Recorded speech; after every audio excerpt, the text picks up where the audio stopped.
Sir live சொல்லிட்டீங்களா? S.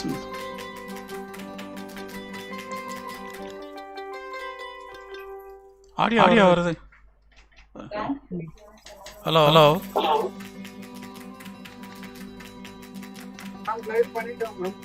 Okay. Very good morning to everyone. I am Dr. Rukmani Devi, Professor, Department of ECE, IQAC Coordinator, RMD Engineering College. Hearty welcome to our honorable guest, Mr. S. Thangapandian sir, most respected Principal Dr. N. Anbuchalyan, RMD Engineering College, beloved Dean Dr. K. Shivaram sir, and my supervisor Dr. P. Rangarajan, and participants, faculty members, industry experts, research scholars, those who are all attending this webinar titled on Patent Act Drafting, Filing System and Challenges in India. Now I invite our principal to brief about our college. Please, sir. Very good morning to all of you. Hearty welcome to our chief guest, Mr. S. Thangapandian, Deputy Controller of Patents and Design from Chennai. Indeed, we are very much happy that he is with us and he is going to share his knowledge about a Patent Act, drafting, filing system and the challenges that are being faced in India.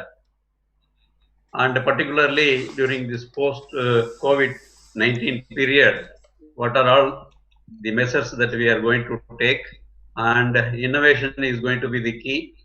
So in this scenario, this kind of webinar becomes very imminent.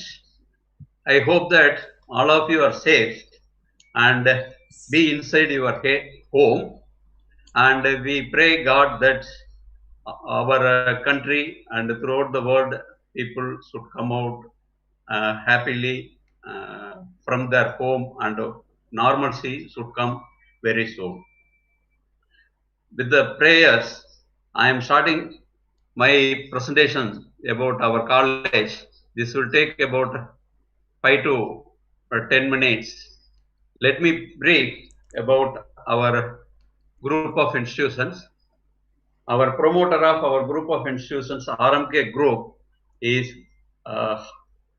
Honorable Thru R.S. Muniratnam, founder and chairman. He is the dynamic personality, a great visionary and a philanthropist, a former member of the Tamil Nadu Legislative Assembly, and he has been elected 3 times continuously as MLA in succession. He was instrumental in setting up industrial estate, SIPCOT, and Institute of Road and Transport at Gumdipundi. He is currently the president of Consortium of Self-Financing Professional Arts and Science Colleges in Tamil Nadu and the chief patron of All India Federation of Self-Financing Technical Institutions. He received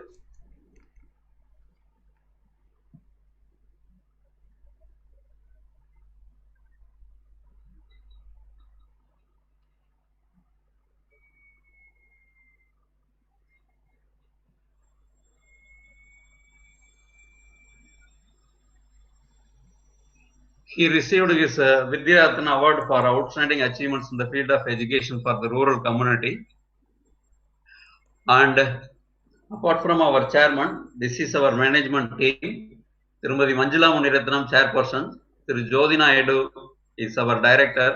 Thiru Aram Kishore is our vice chairman. Thiru Yalamanji Pradeep is our secretary. Dr. Durga Devi Pradeep is our vice chairperson. Tirumadi Soumya Kishore is our trustee. And our RMK group runs 8 institutions: RMK Engineering College, RMD Engineering College, and RMK College of Engineering and Technology. Apart from that, our group has one polytechnic, Sri Durga Devi Polytechnic College, and in addition to this, we have 4 schools. And about our RMD Engineering College, we are well known for our discipline, academics, placement, and hygienic food. RMD Engineering College was established in the year 2001 by Sri Swaminathan Naidu Educational Trust The vision of our institution is to be a premier institution offering quality technical education and research with application expertise in engineering and technology. And related to our 20 years of excellence, it was started in the year 2001. We are marching towards 28th year, and it is approved by ICTE New Delhi, affiliated to Anna University Chennai. All our UG programs are accredited by National Board of Accreditation New Delhi, and it is valid up to June 2023, accredited by NAC, and it is valid up to 2021, and application for autonomous status from this academic year 2021 coming academic year, we have applied to UGC and Anna University. It is under process. We hope that definitely we will become autonomous from this academic year onwards after the UGC visit, and we are also accredited by Tata Consultancy Services. And currently we are running 5 UG programs, 1 PG program, and 3 centers are PhD recognized research centers. And we have BE program in CSE Electronics and Communication Engineering, EEE Electronics and Instrumentation Engineering, and BTech in Information Technology. And from this academic year onwards, we are introducing one more BTech program, Computer Science and Business Systems, in collaboration with Tata Consultancy Services. And we have one PG program, ME in Computer Science and Engineering. Computer Science and Engineering, Mathematics and Physics. These 3 departments are recognized research centers for offering PhD program. And R&D Engineering College always stands at the forefront of engineering education. We are always in the one among the top 10 engineering colleges as far as academic performance is concerned. When the Anna University releases results after that, based on the academic performance, it releases the result. We are one among the top 10, and 93.44% of graduates in 2015-19 batch, 94.82% overall result in 2019 batch, and 19 university ranks in this batch we have produced, out of which 2 are gold medals. And we have signed 24 MOUs with foreign institutions, industries, and academic alliance partners. And we are well known for our recruitment. Placement track record is excellent as far as our RMK group is concerned. There are about 200 plus regular recruiters are visiting every year. Consistently, we are producing above 85% of annual placement conversion. Our day 1 campus placement in the 2020 batch, current final year batch, is total number of students placed is 212. From CTS 102, TCS 36, Wipro 52, and Infosys 22. Our campus placement as on today is 85.7% for this current final year batch. And related to our achievements and recognitions, we have got Bharatiya Vidya Bhavan National Award for Best Overall Performance in the year 2010 by IST New Delhi. We are ranked in NIRF 101 to 150 rank band in 2017 and 151 to 200 rank band in 2018. We have also received Swachhta ranking during the year 2017. Our position is 5th position across the country by MHRD Government of India. And we have also received Best Institutional Food Safety Award by Government of Tamil Nadu.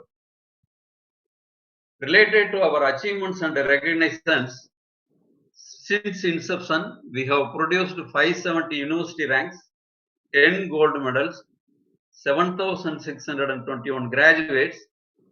We are running MHRD's Institution Innovation Cell, and it is 3-star rated. 10 centers of excellence laboratories we have created in collaboration with various top multinational companies. And we are the AICTE CAE survey of best industry linked technical institutes. All our departments are recognized and listed under platinum category, and this is happening consecutively for 4 years. And similarly, MHRD's Smart India Hackathon program, our teams are participating, and we have won 3 first prizes, 2 prizes in 2018, one in software and one in hardware, and one prize, first prize in hardware edition in 2019. And we are having a recognized business incubator, and it is recognized by Ministry of Small and Medium Scale Industries, MSME, with a funding of 150 lakhs. And these are the centers of excellence we have established inside our college. This is one of the main reason our placement track record is very excellent, and business unit hirings. It means that number of students getting more than 5 lakh salary is very high, and we have artificial intelligence COE with collaboration with the CTS Cognizant, big data analytics COE with Virtusa, and building management systems COE with Johnson Controls, factory automation COE in collaboration with Mitsubishi Electric, telecom COE with Wipro, and front-end engineering COE with Virtusa, embedded system COE with Wipro, and automotive electronics COE with KPIT, cyber security COE with Tata Consultancy Services, and cloud computing COE with Virtusa. And another reason is we have an excellent 360-degree overall training and placement program, and so far number of companies visited is 139. Because of this COVID scenario, number of companies are not able to come. Still the companies will come.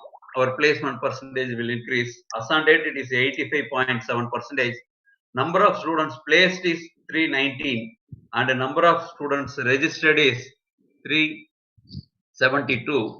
And normally we are imparting 600 hours of training spanning of 4 years, probably up to 7 years.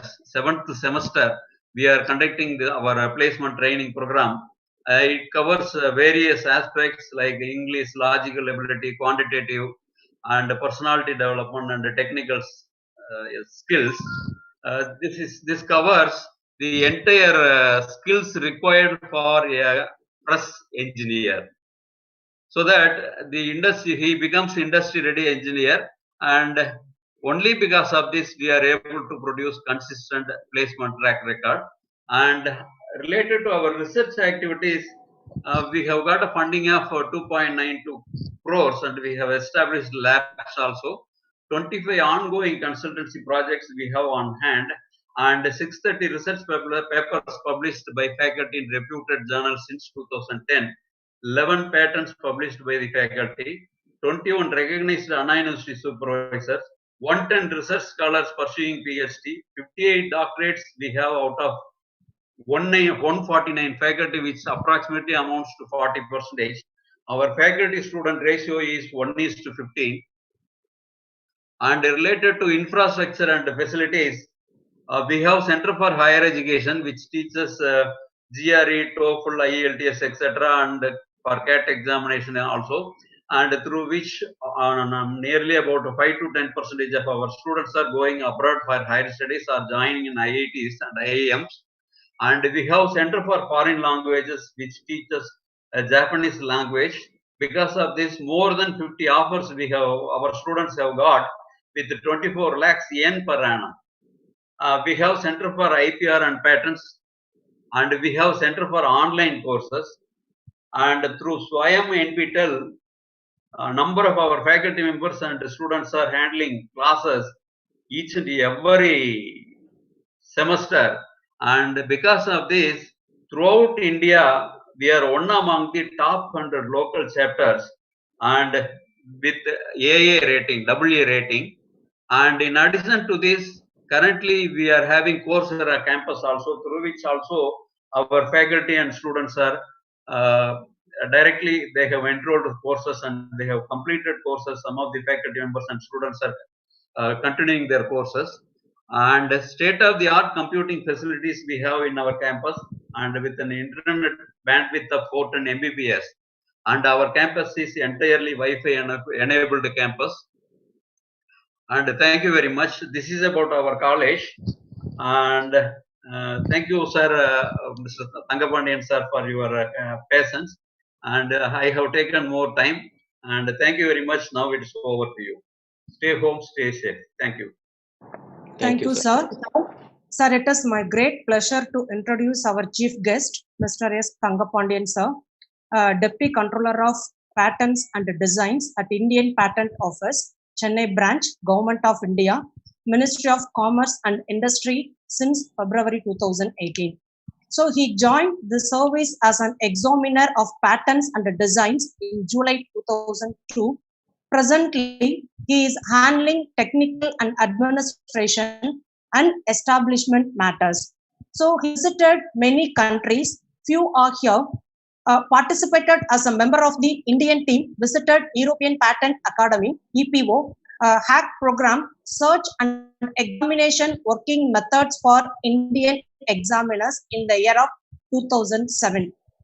Participated as a member in World Intellectual Property Organization Regional Workshop Korea program titled Regional Workshop on Improvement the Effectiveness of Patent Administration Training and Diagnostics.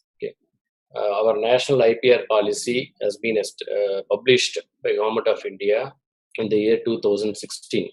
The main objective of the policy, national IPR policy, is creation of awareness in the country. We have been doing this as a part of our duty from our office side. In addition to that, institutions like your RMD Engineering College and so many other institutions are shouldering our responsibility of creating this awareness by organizing such programs. I sincerely thank for the warm introduction and also for the initiation taken by the institution in arranging for this awareness webinar. Shall I proceed to the presentation? Yes, sir. Yeah. Now I will share the screen. Okay, sir.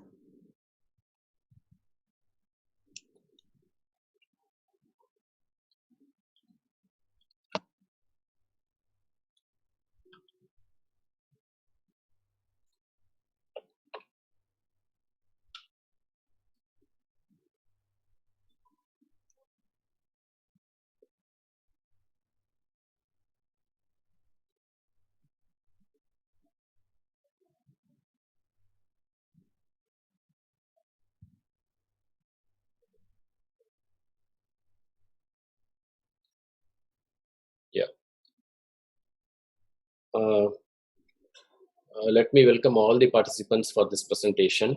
The main intention of this presentation will be to give a brief introduction to all of you regarding IPR and also to give a detailed information about the patent filing procedures. As I could see from the presentation of Principal Sir that RMD College is already into patents. Okay. I have seen in their presentation they have taken so many initiations regarding establishment of Center of Excellence, R&D departments, by which they got the good industry interactions. I've seen during SAR's presentation that there are so many paper publications taken place from the faculty members of the institution. I really congratulate them for all the efforts taken by them. Let me get into this presentation now. Okay. IPR, as we all know, it is intellectual property rights. It's rights given for sharing your intellectual knowledge to society. What does right? What does the right? It is going to how the right is going to give you any benefit? How are you going to gain from the intellectual property rights? That we will see in the coming slides. We all know when we talk about property, it is our nature. Otherwise, I could say it is our practice that we always think about properties like land, house, or any other property like automobile, vehicles, or jewelry and other things. Jewelry means especially referred to the ladies, so they'll be very keen on accumulating property and jewelry. So only these properties will come to your mind immediately when we talk about the intellectual property. When we talk about the property. Okay. But there is another form of property which we cannot touch and feel, but it is always prevailing within us. It is coming out of our intellectual knowledge. It is coming out of our intellectual mind. That we term it as intellectual property. Okay. So from this flowchart, you can always understand property is categorized into two things. One is tangible and intangible. Tangible, as we have already, I have told you that it is the touch and feel type of thing, like what we know by our tradition, or I could say whatever that has already gone into our mind. We always think about properties listed on the left hand side under tangible column. So you can see that movable and immovable properties are there. Whereas the intangible type of property, as I told you, which you cannot touch and feel, that type of property comes under intangible property. It is called intellectual property. It's nothing but the creation of your mind with the help of your intellectual knowledge. So that we term it as intellectual property. Okay. Is that enough that we acquire property and we just leave it with that? Is it not necessary for getting actual protection, legal protection for the property? Say, for instance, you acquired a land or a house. Okay, what do you do? What we do actually? We go to, we visit the land, we pay for the land, and we take the land. And the foremost important thing what we do is register the land in our name. So why this registration is very important? Why this legal registration is very important? It is the registered document in your name for a particular land or a house or any other type of property is the proof, is the legal proof which establish your ownership over the property. Similarly, whenever there is an intellectual knowledge, whenever there is an intellectual idea coming out, or whenever you are creating any intellectual property out of your knowledge, doing some innovations, then such type of intellectual property should be properly protected. If not protected, then we will face with legal issues like copying of the property or infringements. Okay. So in order to get away all these things, it is necessary, it is the main requirement to protect it legally. So what are the protections available? What is the right that is going to give you? When you protect it, what is the right you will acquire from the protection? That we will see in the coming slides. So the basic requirement, the creation of innovation is one part. That's very fine. But at the same time, you should also take steps to protect your innovation. Otherwise, whatever efforts you have put in to creating the innovation will go waste. So we will see in the coming slides. I will try to give an introduction to various forms of IPR, and we will go into the patents. Okay. So these are the various forms of intellectual property rights. Rather, I would say intellectual properties, legally, the protection for which is legally available in our country. Out of this, except trade secrets, okay, we have got legislation for all the other type of intellectual property rights. See, you can see from the list, it starts with patents, trademarks, geographical indications, copyright, industrial designs, trade secrets, integrated circuits registration, plant variety registration. So out of all these things, 8 items, except trade secrets, all other items have got the legal legislation in our country. Okay. So you can very well, once in any form of intellectual property that is created or that is coming out from you can be protected under any one of this provision. Okay. So we need to identify whatever intellectual property what we are creating, that particular intellectual property will come under which category of this type of legislations. That has to be properly identified. So for that, it is very much required. We need to know what each type of intellectual property refers to. Okay. So we will go into the slides now.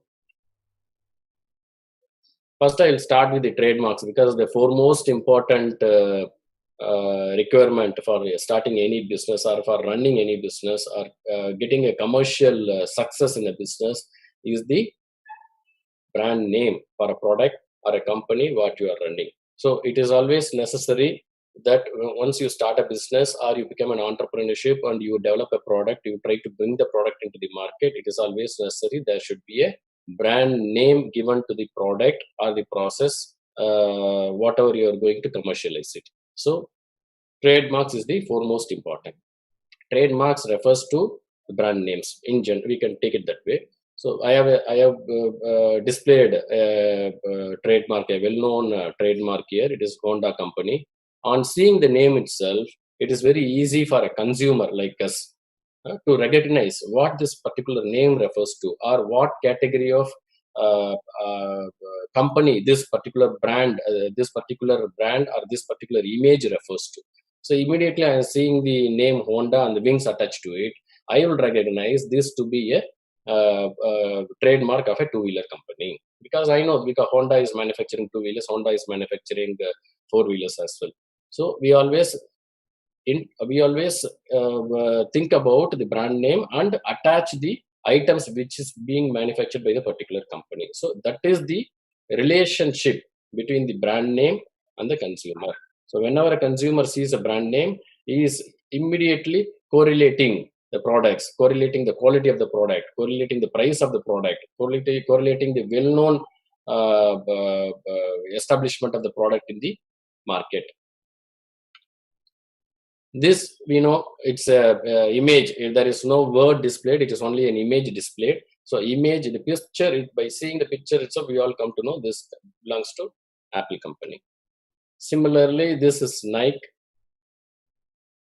This is a logo, brand name of a service industry, because this particular name Hilton belongs to a hotel. So even the service industry can have a brand name for their establishment. This you can always identify, well known, and this is also Mercedes-Benz Plastic. So these are the few well-known marks which I have displayed to just give an idea to you how this brand names are, just the images are getting connected to the consumers. Okay, the main purpose of having a brand name is, as I told you, on seeing or on thinking of the name of the brand itself, the consumer, it occurs to the consumer about the quality of the product and the image of the product in the market. Yeah, this is another form of trademarks. Okay, earlier we have seen either a single name or a image attached to it. Okay, here you could see image or a picture attached to a caption. Okay, 2 or 3 words put together, they form a caption. So Volkswagen, it is written Volkswagen Das Auto. Okay, it's a caption for the particular brand. Renault, it is passion for life is the caption for. So similarly, the idea is either a single word or a group of words or an image or a logo combined with the words can form a trademark. Okay. Yeah. Now we come to the actual definition of the trademarks as per the Trademarks Act. Okay. Here you can see the basic purpose of the trademarks, as I told you, is to distinguish the goods of one trader from the other in the market. Okay. A trademark can be a word, logo, picture, or a combination of all these things. Fine. To register a trademark, okay, under the definition of the Act, to register a trademark, what is the requirement?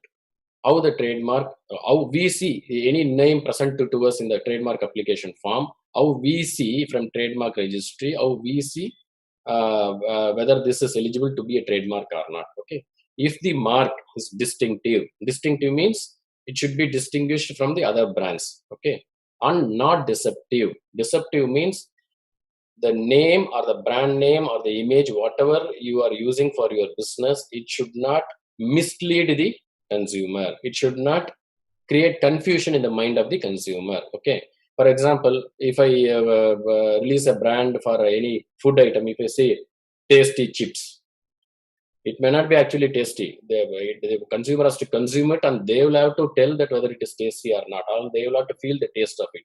If I just say put a brand name as tasty chips, then it is actually misleading the consumer. Such brand names, coined words will never be registered. So it should be a distinctive word and it should not be deceptive.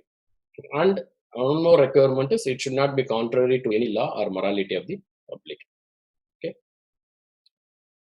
Yeah.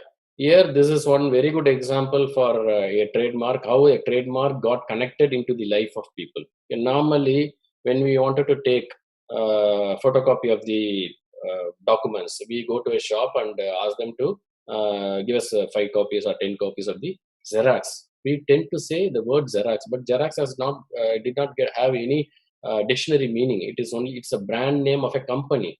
Actual the purpose for which we are going to take copies of these, it's only photocopy. No one, I could say that no one, after going to a shop, they will ask for 10 photocopies. They will only ask for 10 Xerox copies. Okay? So that is the impact a trade name or a brand name will create among the consumers. This is one very good example. You can always, from the picture, you can see the evolution of the trademark since 1906. Okay? The name of the company also changed along with the logo, the design also. It has got evoluted and to the present brand name and the image of the company, it is appearing in the last box. On the left hand side, you could see that something is written as TM, R within a circle, C within a circle, and SM. See, this is nothing. Once you file an application, to tell the consumers or to tell the competitors that you have filed a trademark application for a brand name, you can mention on your brand name TM, means trademark has been applied. Okay. Once it is registered, you can always mention R within a circle in your brand name along with your brand name. So it means that it will always, the consumers will recognize or the competitors will recognize this particular name has been registered as a trademark. So R within a circle refers to that. SM is a service mark. For any service industry, if you design a brand name, then SM can be mentioned within that. And C, we know it refers to the copyright. Okay. So the trademark, the particular trademark, the Xerox has become a common word. That is the impact a brand name can create among the consumers. So this is one litigation that has come out when the trademark litigation.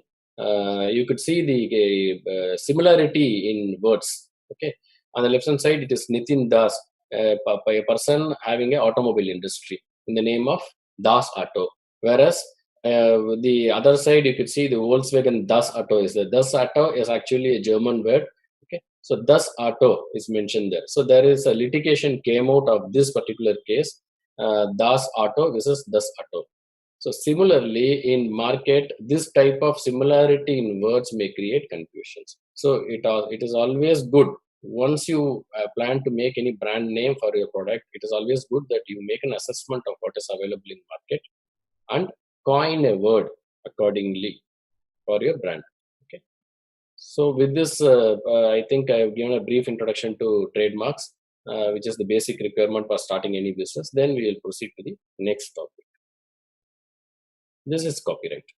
Okay. This is another form of intellectual property, right? Okay. So before I could proceed with this, I would say that trademarks right is valid for 10 years, which can be renewed after 10 years as well. What is the right that you are going to get? When I talk about rights, human rights, so certain rights, certain benefits are given for a person holding the intellectual property or who has registered the intellectual property. What is the right going to give you? In case of trademarks, you become the monopoly owner of the brand name and you can prevent others from using the brand name. If supposing others copy your brand name, then definitely you can go for legal suit against the particular person. That's the right you are going to get out of registration of trademarks. Okay. Now we go to copyrights. Copyright, from the picture displayed, it is always easy for us to make an assessment what are all the things that can be covered under copyrights. On the left hand side, first picture you can see a stone sculpture. Okay, so an artistic work can be copyrighted. Okay. Then a musical performance is shown. So musical performance also can be copyrighted. A book is given. So literary work in making a book can be copyrighted. Then cinematography work can be copyrighted. Then Disney picture is shown. So animation pictures can also be copyrighted. In the middle, a CD is shown. Whether do you think the CD can be copyrighted? No. The picture CD refers to the software that is stored inside the CD, the source code of the software, the language in which the software has been written for a particular work, the particular source code or the language in which the software programs have been written that can be copyrighted. Okay. Yeah. So it is actually an exclusive, sorry. Yeah. It is the copyright is an exclusive right granted to the owner for literary, artistic, or scientific work. Literary, we have seen. Artistic, we have seen. What is that scientific work? We'll come to that now. So what are the privileges? As I told you, what are the rights under the when you register? What are the privileges a owner can enjoy? It is to use and authorize others to use. Authorize means you can give a license to others to use. Others means they can obtain license for reproduction from you, public performance, translation, or adaptation. Yeah. Now comes the actual works that can be covered under copyrights. Okay. The first and foremost requirement for any intellectual property to be registered as a right is that particular work, the intellectual work should be a original work. Means it should be a novel work. It should be a new work. It should not be a copy from others' work. Right.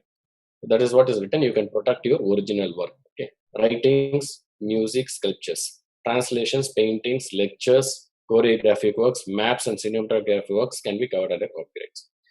More interesting will be the highlighted 3 items for us being technical people. So technical drawings, yes, technical drawings can be copyrighted. Multimedia productions can be copyrighted. Computer programs. See, we all along we have been thinking whether any computer software can be patented or not. No, but the computer programs referred here is the literary work, the source code that is written on a piece of paper. Okay, I'm not talking about the technicality behind the computer program. I'm not talking about the functionality of the program. I'm just talking about the literary work, the language in which the program has been written, the source code. A particular literary work can be copyrighted. Okay, computer program literary work can be copyrighted under this. What about the technicality behind? What about the functionality behind the computer programs? That will come later. This we have already seen. Related rights. Okay, I am a intellectual property owner. I am a copyright owner for a particular performance. Say, for example, a music performance. Okay, let me be a composer for a music composition. Okay, in that case, is that enough that if I prepare a composition and keep silent? No, somebody has to be there for as a singer. Somebody should be there to give for the composition. Somebody has to give the lyrics for that. Somebody has to record it. Somebody has to public performance. So all the others, other than the composer, who are all coming in bringing the actual work to the public, they are all called, they can enjoy related rights. They are all called neighbors for the owner of the actual copyright. This is especially in terms when it comes to music performance or any cinematographic performance. Here you could see related rights. Okay, neighboring rights. I mentioned to you. An example is given. Say, for example, Isaignani Ilayaraja is a composer for a music song. Then he becomes the original owner. What about the other people like performing artist and producer of recordings and broadcasting organization? They all become the neighbor of the particular right and they can enjoy the neighboring rights. Okay. So these are all the rights which we have already discussed. The copyright owner can enjoy. Okay. What is not considered to be copying of a copyright? Supposing I have a copyright on a work, okay, what are all the acts of others which cannot be treated as a infringement on your copyright? So see, for example, if your work is being used for a research study, then it is not an infringement of your work. When your work is taken for making any criticism, then it is not a copying of your work. Reporting of certain events, definitely not. If any reference is taken from your work for any judicial purpose, no, it is not considered to be an infringement. If it is performed, your work is performed to a non-paying audience, then it is not treated to be an infringement of your work. See, recently we are all aware that some litigation came up with respect to Isaignani Ilayaraja musical performance to the public. Okay, so he has legally used his copyright over his intellectual property, copyrighted his rights in his musical compositions and earn money out of it. Okay. So this is the brief idea we have seen about the trademarks and copyrights. Okay. What is the term for a copyright? term for a copyright, the validity of a copyright once registered, it is 60 years from the date of publication. Alternatively, there is one more protection available. It can be 60 years after the lifetime of the creator, whichever is later. Is it actually necessary to register a copyright? Since all along I have been telling you have to register your intellectual property, you have to register your copyright. But now I'm asking a question whether it is actually necessary to register a copyright. Yes, it is actually necessary, but if you are not registered, but and your copyrighted work has become well established among the public, then automatically a moral right is given to you. Okay. Even though you are not registered for a copyright, even though you are not applied under the copyright, a moral right is given to you. But when there is a litigation, when there is an infringement, when somebody has copied and you are going to file a case against him, it becomes necessary for you to establish your moral right.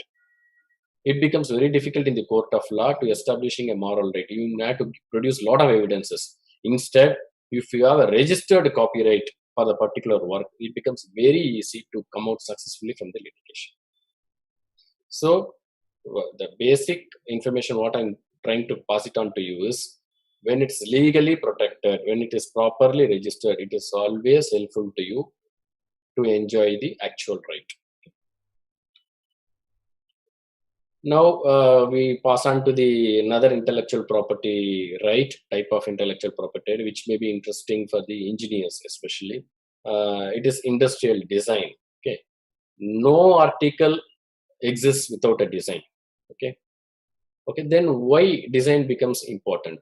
Design becomes important. We'll see that.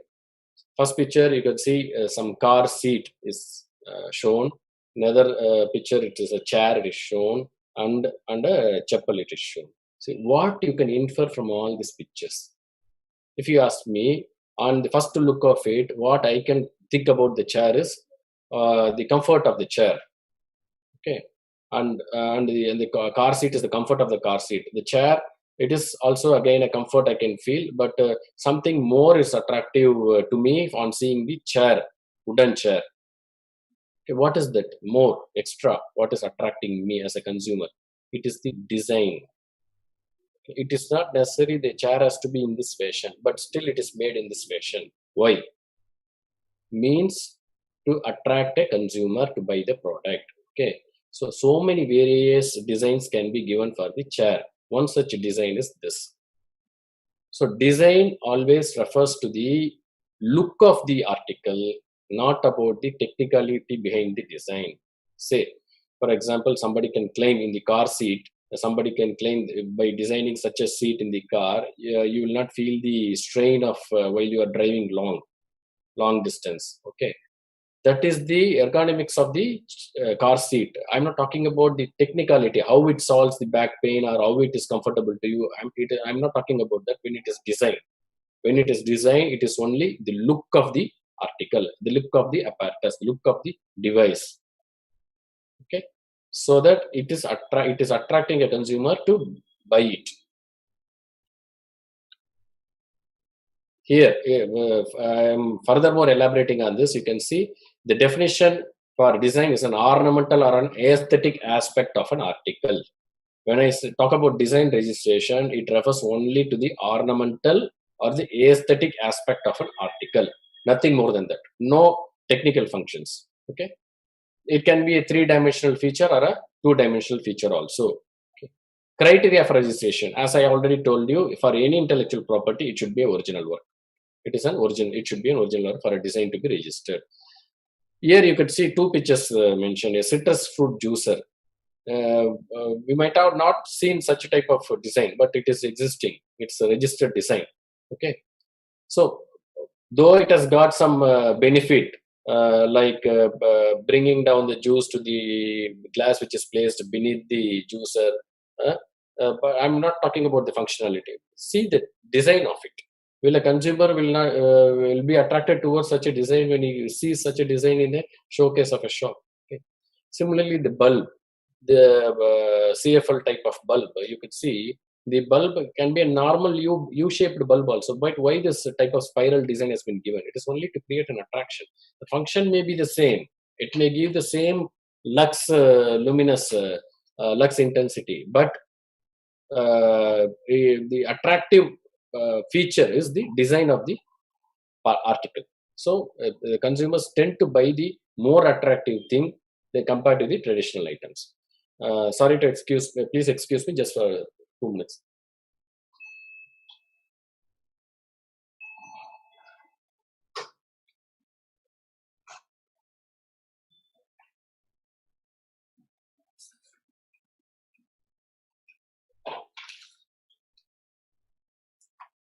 Sorry. So we'll proceed now. Validity for a design registration is 15 years. Actually, it is 10 plus 5 years. 10 years, you can enjoy the monopoly right over the registration, and 5 years, it can be extended. The fourth form of registration is geographical indications registration. Okay. So from the picture itself, we can very easily see what are all covered under geography indications. By virtue of a product, the features of a product, by virtue of its origin, okay, it is registered under geography indications. It is, in a way, it is creation of intellectual mind. Okay. Otherwise, it will also take the advantage from the origin of the product. Say on the picture, you can see that Tanjavur doll is there. Okay, it is creation of mind, definitely, but it is manufactured, it is produced in one part of the Tamil Nadu, Tanjore dolls. Nowhere else this type of doll you could see. It is only traditionally manufactured in the particular part of the Tamil Nadu. Okay, the people who are manufacturing it are playing an intellectual input into this. In addition to that, origin from where it is coming out also matters. Second item you could see, Darjeeling tea.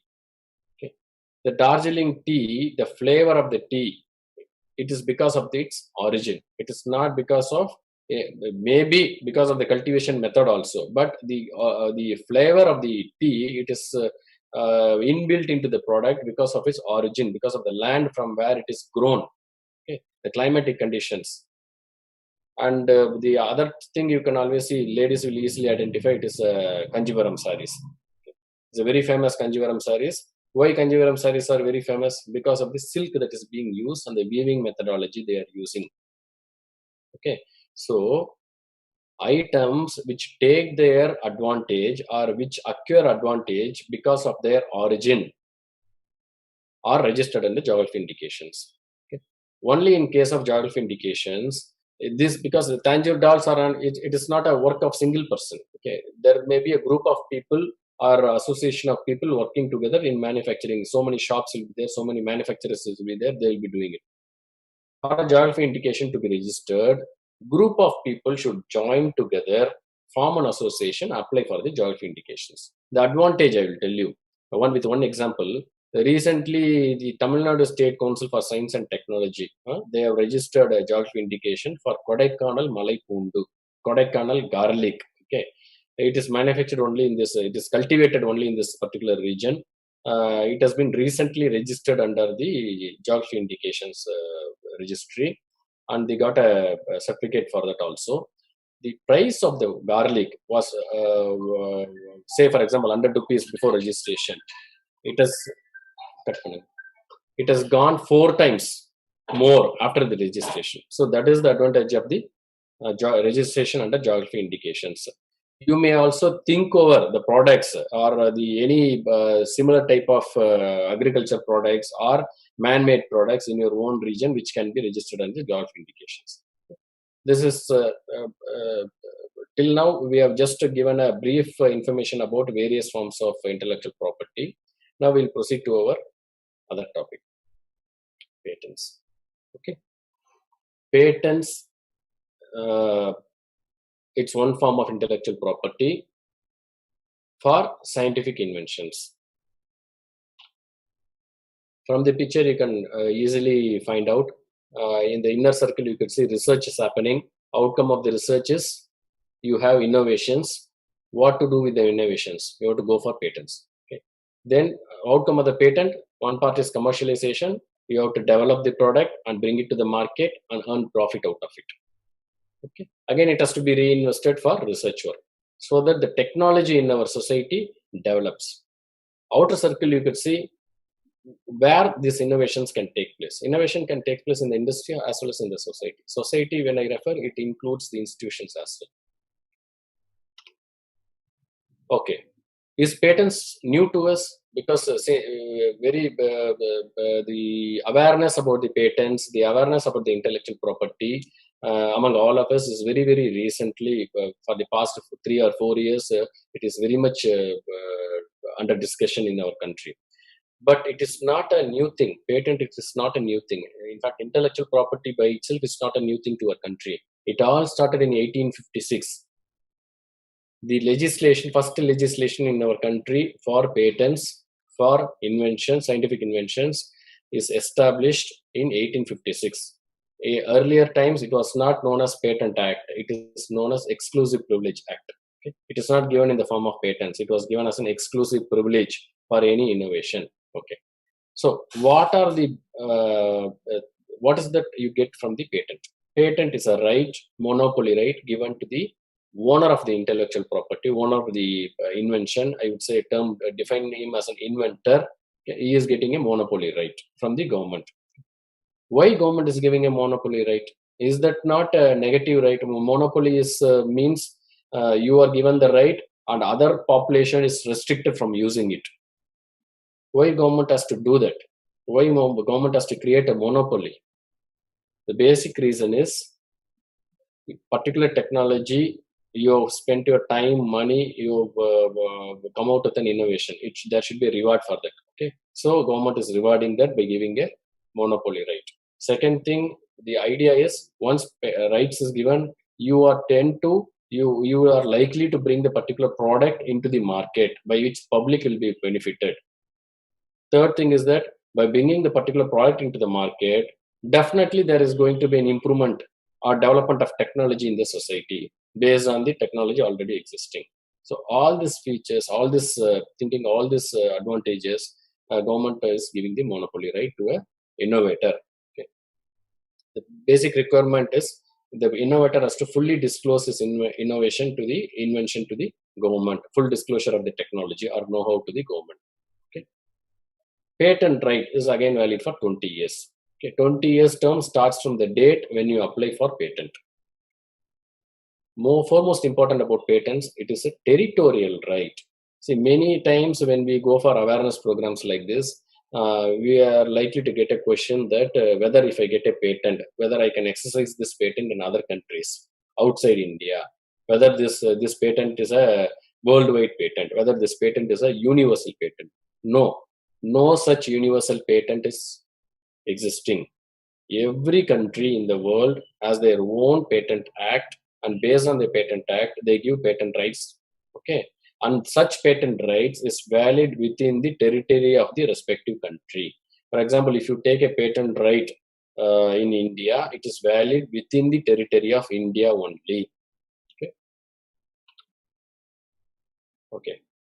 So when we talk about innovation, or when we talk about invention, so many people are thinking very complex innovations or inventions. Innovations means they only think that only foreign people can do innovations or inventions. It is not for us. We are only to use the product. We are not to innovate the product. So please get rid of this wrong idea.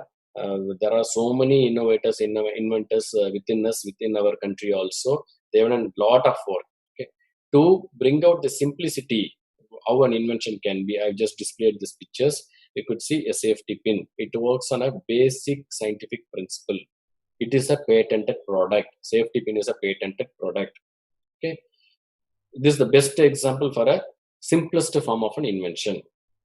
So an invention can be a simple thing also. It need not be a complex thing. An invention or innovation can be a simple thing as well. Okay. Please see the picture. It is a safety pin. It is just a strip of, I would say it is a small length of the pin that is bent in the form of to get the spring action into that, and it is used for purpose. I have seen people saying that necessity is the mother of invention. Yes, definitely necessity is the mother of invention. Whenever we come across some necessity, it gives encouragement to us to come out with some innovation. Okay, so such innovation is the safety pin. Complex form of invention. The satellite picture you could see, it is a complex form of invention. It is not termed to be a single invention. There are so many other inventions built into this. So it is a complex form of invention. I have just displayed these pictures to bring out the fact invention need not lie only in the complex items. It can be a simplest form also. Okay. Okay. For any invention or for any innovation to be patented, what is the condition? What are the conditions basically seen or to define an invention? Okay. We in office, patent office, we define a particular innovation as an invention when it satisfies all these three features. One is novelty, inventiveness, and industrial applicability. Okay. Novelty, as I told you, it should be a original work, it should be a new work. Inventiveness, it should have an additional feature, a technical advancement over the already existing product or a process. Your invention should have a technical advancement over already existing process or product. It is the inventiveness. Industrial applicability. Your product or process should be industrially used. That is the requirement. Okay. When your innovation meets all these three requirements, then your invention is defined as a patent eligible invention. Novelty. How do we check novelty? In office, once we receive your document, we study through the document and we'll check for novelty in our database, worldwide database, and find out whether such technology is already existing in any other document, patent document or non-patent document or scientific publications. We'll check through all the documents and find out whether such technology is already existing or not. Okay, or already in public knowledge or not. This is the check we do for novelty. This is done before the date of filing. Supposing you file application today, we don't check after this. We check for technology, for similar technology before the date of your filing. Okay. Okay. This is mainly for the academic people. Okay.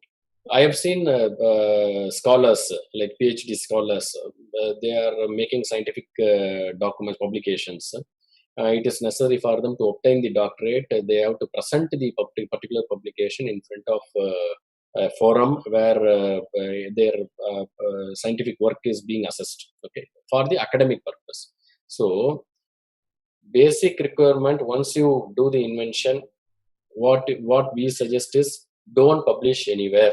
You come to office, patent office, file an application first. Then you go do whatever you want. That is the suggestion we give. But when there is a publication that has taken place due purely for the purpose of academic reasons, then there is an exception available. Even though you have published or you have displayed or you have discussed your innovation in front of a team of people for obtaining your doctorate or for obtaining your PG degree, whatever may be the reason, academic reason, in such case, you can come to patent office even after such publication before learned people within 12 months of such happening and file an application here. Your novelty will not be lost. Only thing requirement is you have to prove to us that you have done such publication or you have done such presentation for academic purpose only. Then you are always, you will have time. After you are published also, you can come to office within 12 months, you can file an application with us. Okay. This is the one exception which will be interesting for the people doing the doctorate work. Inventiveness, as I told you, your particular invention should have a technical feature, additional technical feature, technical advancement over the already existing technology. Industrial applicability we have seen. Okay, there are certain categories of inventions which our government of India restricts from patenting. Why? See, all along we have been thinking that whatever inventions we make, we can get patent. Once it satisfies novelty, inventiveness, and industrial applicability. Fine. But there are certain categories of inventions which are restricted from patenting by Government of India in the interest of the public. Okay, we need to know all these things because you are doing an innovation. Okay, you should not end up with a thing which is not patent eligible, which cannot be patented. So it is necessary for any innovator to know which cannot be patented as well. So in this, if you see, there are a list of items, inventions which are categorized as non-patentable. First, we'll go one by one. One is frivolous or against natural laws. Example I have given within the brackets, like on seeing the name itself, you can very easily think of it, why it is restricted. Perpetual motion machine. Okay. It is against the natural law. It is giving a perpetual motion machine is giving an output without an input. So it can never be established. That particular technology can never be proven. So it is not patentable. Then contrary to any invention which is contrary to public order or morality. Example given, gambling device or adulteration method. Okay, in the interest of the public. Then any invention which is a discovery of mere scientific principle, abstract theory, or living or non-living in the nature. Okay, discovery does not come under the definition of invention. Say for example, Newton has come out with a scientific principle. Okay, I'm not saying that you cannot apply this scientific principle for the development of technology or developing a product. You can very well apply the principle and develop a product, and such product is patentable. But the principle, just the principle is not patentable. Okay, I think you'll be clear what I'm trying to say. The basic principle is not patentable, but any product or any technology, any process built by using the principle is patentable. The other category, any invention which is substance obtained by mere admixture is not patentable. Okay, mere combination of items without any synergistic effect is not patentable. Then comes the method of agriculture or horticulture. Method of agriculture or horticulture definitely cannot be patented. Once you imagine a situation wherein a method of agriculture or horticulture is patented, then we will have to be at the mercy of the particular person for using the particular method of agriculture, doing the cultivation. Okay, so in the interest of the public, it is restricted. Then comes the mere arrangement or rearrangement of known devices, functions independently. Here I would like to give an example. See, sometime back we have seen in the market Chinese product. Though nowadays we should never talk about Chinese products, but still, sometime back we have seen a Chinese product which is an emergency lamp. Okay, emergency lamp in which we have seen a fan attached to it, or a FM radio attached to it, or a torchlight attached to it in a single box. Okay, so all are built into a single cabinet. They work independently. They don't work in relation to each other. Supposing using the device, if you switch on the fan is on, but it does not have a dependency on an FM radio to work. If you switch on the FM radio you can hear the fan will operate separately and FM radio will operate, but they are all inside a single cabinet. This forms an example for mere arrangement or rearrangement of known devices which functions independently. There is no intellectual input into this, so it is not eligible to be a patentable invention. Then comes your process for any medicinal, surgical, curative, prophylactic, diagnostic, therapeutic, or other treatment for humans or animals. Okay. This is again in the interest of the public. Imagine a situation wherein a medicinal or a surgical method is patented. Definitely we will be at the mercy of the particular doctor for using the surgery method. Okay. It will be a monopoly right created. So we cannot create monopoly in such areas. So it is restricted under patentable. But method of treatment is not patentable. At the same time, the equipments, the device used for treating is always patentable. Then comes plants and animals, including seed varieties and species, are not patentable, excluding microorganisms. Genetically modified microorganisms are patentable. Literary, dramatic, musical, or artistic work are not patentable because this particular work comes under copyrights. Mere scheme, rule, or method of performing mental act or playing a game is not patentable because there is no intellectual input into that, which can be industrially applied. Okay? So it is not patentable. Presentation of information. See, the way I'm delivering my topic, or anybody taking a class, the way they're delivering their particular topic, it's a presentation of information. That methodology can never come under patents. Traditional knowledge. Okay. Traditional knowledge, when you talk about traditional knowledge, very important. The present situation of COVID-19, traditional knowledge, it is the one thing which is which everybody is following nowadays. Okay. The use of turmeric, the use of neem, okay, the use of any other Siddha medicine, all comes under traditional knowledge. When there is a traditional knowledge innovation involving the traditional knowledge, when it is purely based on already known knowledge which is passed on generation to generation. Say, for example, turmeric, it has got some antiseptic property. This particular thing is known for generations. It is passed on from generation to generation. It is a traditional knowledge. When a particular Siddha composition or medicine is made only using the particular property of this turmeric, then it is not patentable. But when there is a composition of so many other items in which one particular component is the turmeric, then the entire composition gives a different effect for curing a disease. That particular composition is definitely patentable. But using one particular knowledge and developing a product, when it comes under the traditional knowledge information, definitely it is not patentable. Section 3, the mere discovery of a new form of a known substance. Okay, here you could see I'm talking about a mere discovery of a new form. Here there is one example our officer faced. Okay, there is a international pharmaceutical company, Novartis company. They have made an anti-cancer drug.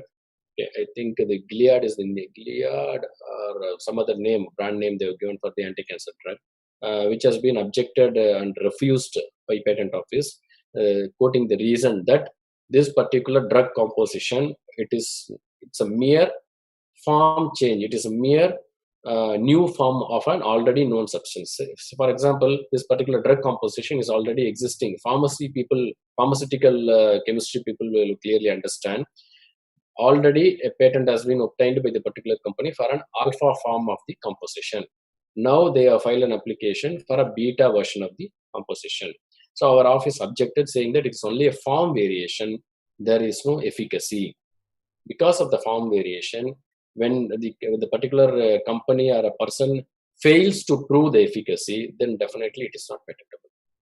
The example what I told you is for this. Okay, Novartis company failed to prove the efficacy. Okay, the case has gone up to Supreme Court, but it was in favor of the government. So the stand the government has taken, the Supreme Court has made it valid.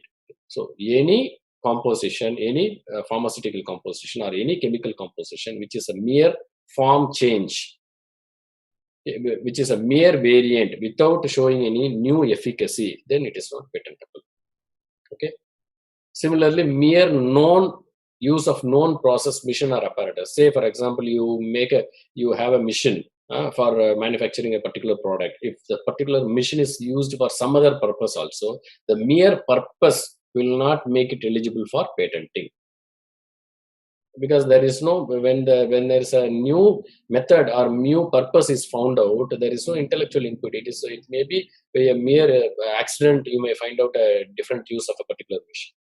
So since there is no intellectual input into this particular category of mere use of known process, mission or apparatus does not become eligible for patenting. Then comes the more important thing is a mathematical or business method or a computer program per se or algorithms not patentable. The reason is mathematical method, we think or we define that as a mere literary work. Okay? The theorems behind any technology. The technology is different. The technology based on the theorems is definitely patentable, but the mere theorems, mere mathematical models are not patentable. Business method. Any method which involves money transaction or any commercial transaction, say for example your online purchase portals, the methodology they use for delivering the product or collecting the money, the particular methodology is not patentable.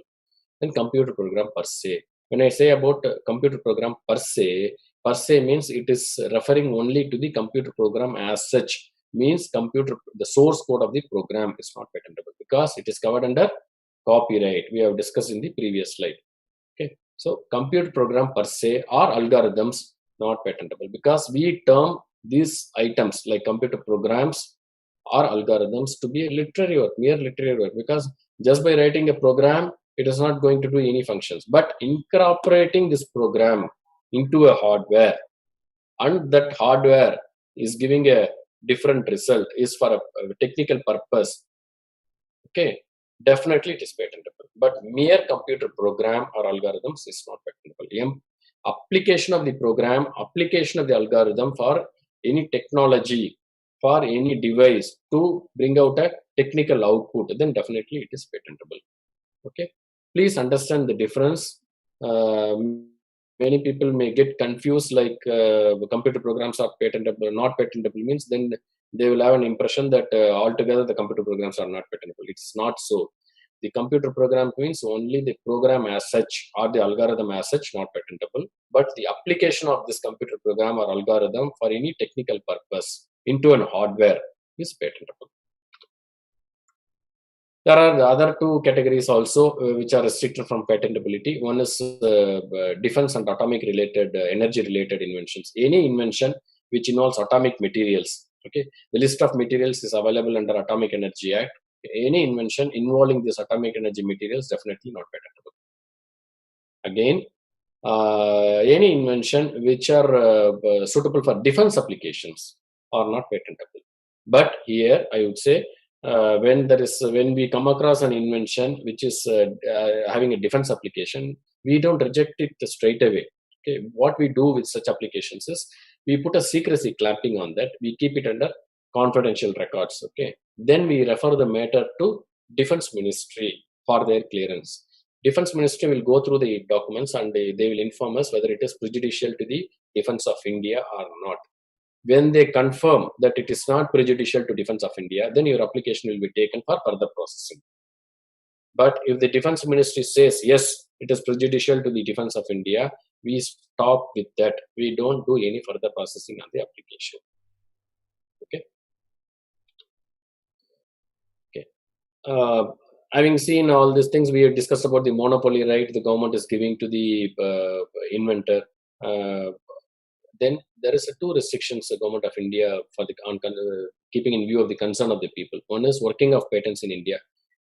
When we are discussing about the rights where a person is enjoying under patents, it is mandatory that particular patent, after obtaining a patent, it has to be worked in the territory of India. The main reason is once it is worked or once it is manufactured or marketed within the territory of India, ultimately the public of India is going to be benefited. Okay. So the mandatory requirement after obtaining a patent is it has to be worked within the territory of India. Okay. Then second requirement is compulsory license. Okay. An example is given at the bottom. See, there is a instance where Bayer pharmaceutical company has invented a drug, anti-cancer drug for liver, treatment of liver and kidney. It is called Nexavar. Particular drug, brand name of the drug is Nexavar. Bayer has invented, and they applied for patent, obtained a patent also. But when they brought the particular drug to the market, it was sold at an exorbitant rate. It was sold at 2.8 lakhs, I think, 2.8 lakhs per dosage of the drug. Okay. Imagine middle class or lower middle class people, how is it possible suffering from such disease, how it is possible for them to obtain the drug and use it? Definitely not possible. So in keeping concern over such issues, Government of India exercised this power of compulsory license and issued a compulsory license to Natco Pharma, which is a generic pharma industry in India. And Natco Pharma obtained compulsory license through Government of India. Okay, and they manufactured the product and they were able to give it in the market at the rate of 9,000 rupees per dosage. So this is how the government makes the checks and balances while issuing a monopoly right. definitely bare invention is not going to go waste. They have got a license, they have given license as per the terms and conditions directed by the government of India to NATCO Pharma. Bare also is going to be benefited. Same thing, public also will be benefited. Okay.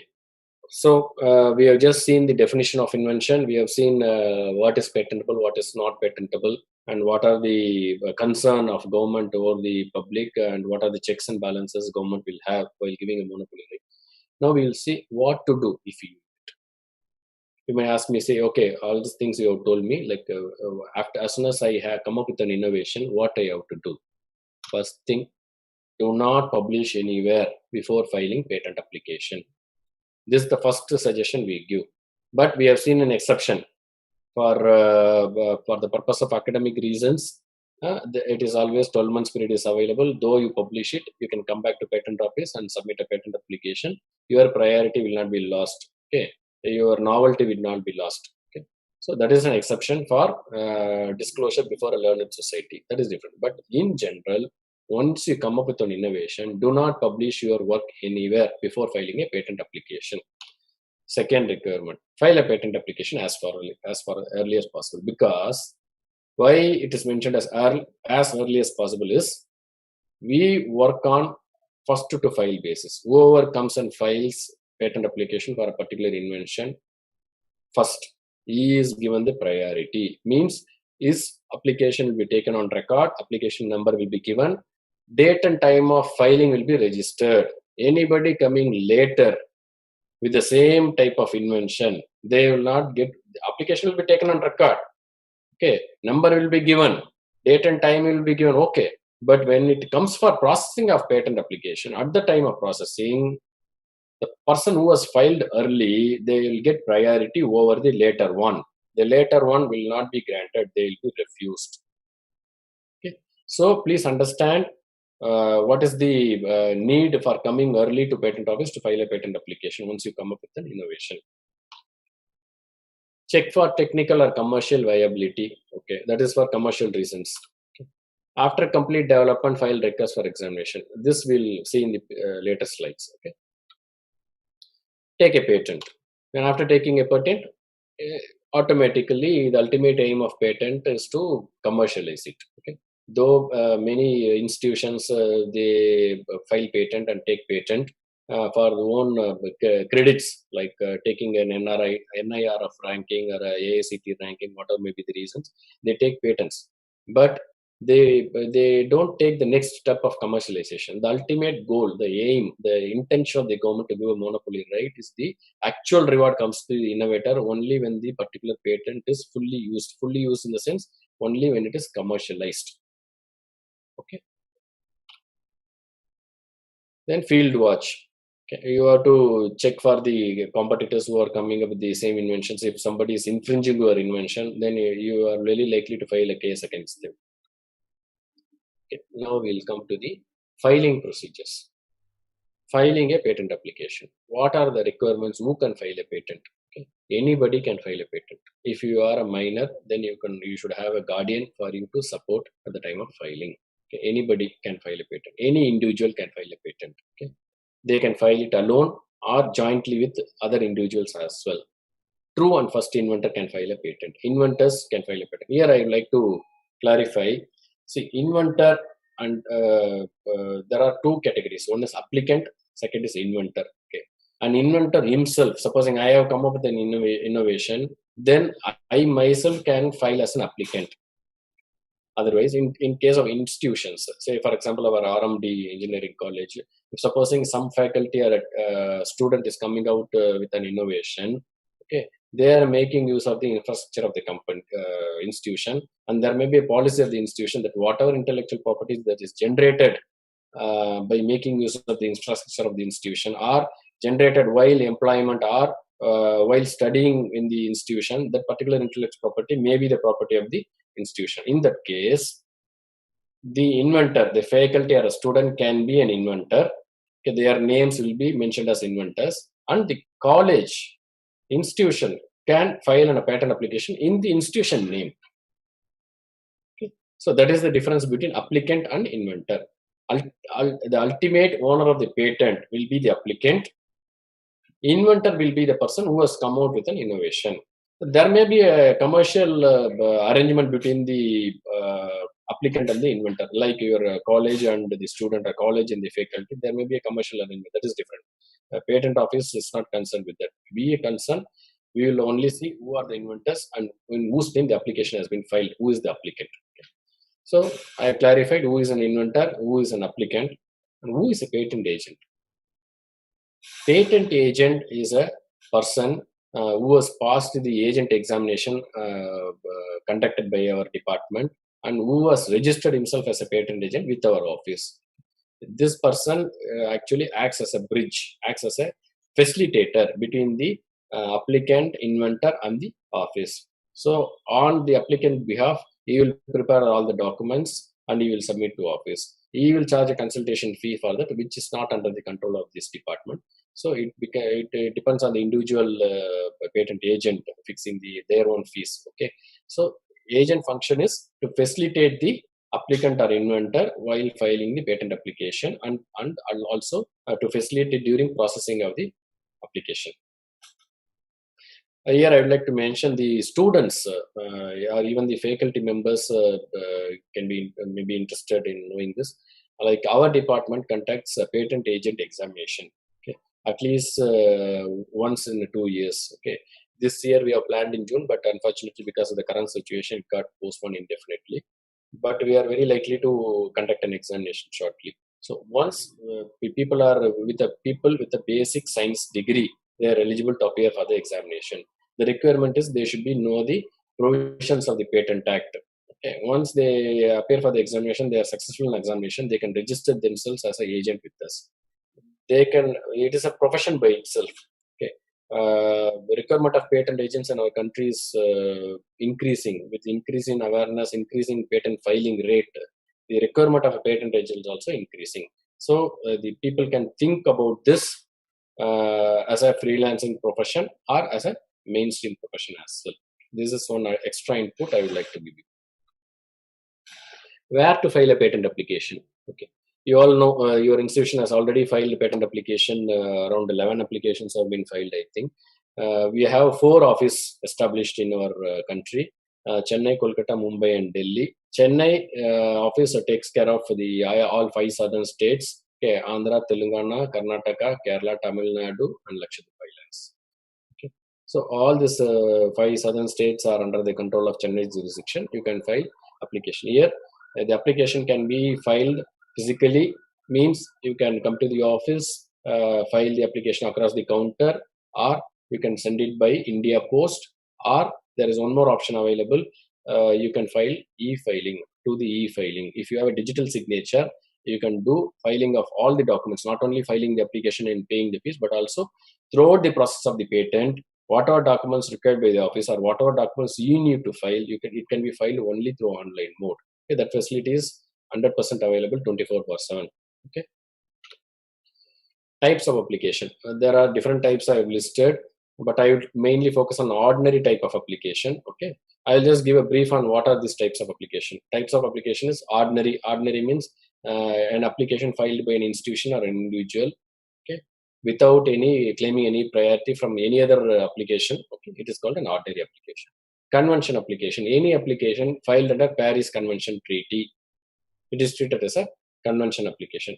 Say, for example, you have many countries of the world registered under or under the agreement of Paris Convention. Okay, these countries, once, say for example, you have filed a patent application in India. Okay, today, you feel that your product will have a market in US, and you wanted to file a patent application in US. You have filed today.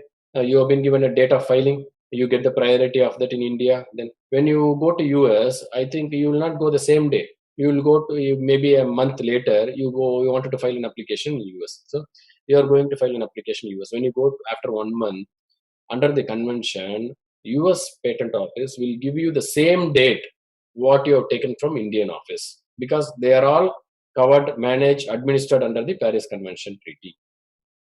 Okay. So that is the benefit of convention application. So Once you file a patent application in India under convention treaty, you can go to any of the member states of the convention.